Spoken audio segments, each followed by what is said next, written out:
আসসালামু আলাইকুম। সম্মানিত অতিথিবৃন্দ, আমি একেবারেই সংক্ষিপ্ত করব। আমি প্রথমেই ভিজিটিং কার্ড দিয়েছিলাম, আমি হতভাগা, সবার শেষে আমি বক্তব্য পেলাম। তাও ধন্যবাদ, বড় ভাইদেরকে ধন্যবাদ। আমি একেবারেই সংক্ষিপ্ত। যেহেতু আমরা রিয়েল এস্টেট ব্যবসা করি, দুর্নীতি বিরোধী 2টা সেল করা উচিত, রাজুকের বিরুদ্ধে এবং গৃহায়নের বিরুদ্ধে। এইটা রিহাবে কন্ট্রোল রুম থাকবে, সব মেম্বাররা ওখানে গিয়ে তথ্য দিবে।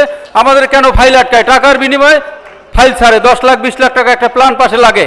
এইটার জন্য আমাদের জরুরি ভিত্তিতে কোনো ব্যবস্থা নেওয়া উচিত। একটু আগে আমার পার্শ্ববর্তী এক ভাই ছিল, উনিও বক্তব্য দিয়ে গেছে। উনি বলল রাজুকে ওনার ছাড়পত্র নেওয়ার জন্য, রাজুকে মানে কি রাজুকে এনলিস্টেড হওয়ার জন্য ওনার কাছ থেকে 10 লক্ষ টাকা ঘুষ নিয়েছে।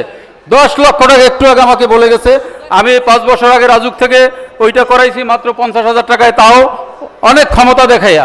গত সপ্তাহে 3 দিনের ভিতরে আমি ছাড়পত্র নিয়েছি। আমার ক্ষমতা আছে, আপনার ক্ষমতা আছে, অনেক ভাইয়েরা আছে, ছাড়পত্র হয় না 8 মাস 10 মাসে, একটা প্ল্যান হয় না 1 বছরে। 2023 সালের প্ল্যান রাজুকে এখনো বিদ্যমান, কেন ছাড়পত্র দিচ্ছে না? এই সব বিষয় নিয়ে আমাদের একটা সেল থাকা উচিত। রাজুকের একটা পিয়নের 4টা বাড়ি, আমার ঢাকা শহর থাকার জায়গা নেই, আমরা মানুষের বাড়ি করি, নিজের বাড়ি করতে পারি না, টাকা নাই। তো এই বিষয় নিয়ে রিহাবে অন্ততপক্ষে একটা সেল থাকা উচিত। এবং আমাদের যে প্রোটেকশন, এই বিষয়ে রিহাবে কিন্তু কিছু ব্যবস্থা নেওয়া উচিত। আমাদের একটা সেল থাকা উচিত, যে আমরা ওই যে চাঁদাবাজদের তাড়নায় আমরা কাজ করতে পারি না। আমরা কাকে আমি সম্মানিত চেয়ারম্যান সাহেবকে রাত 3টায় ফোন দিতে পারি না, একটা সেল থাকা উচিত রিহাবে। ধন্যবাদ সবাইকে।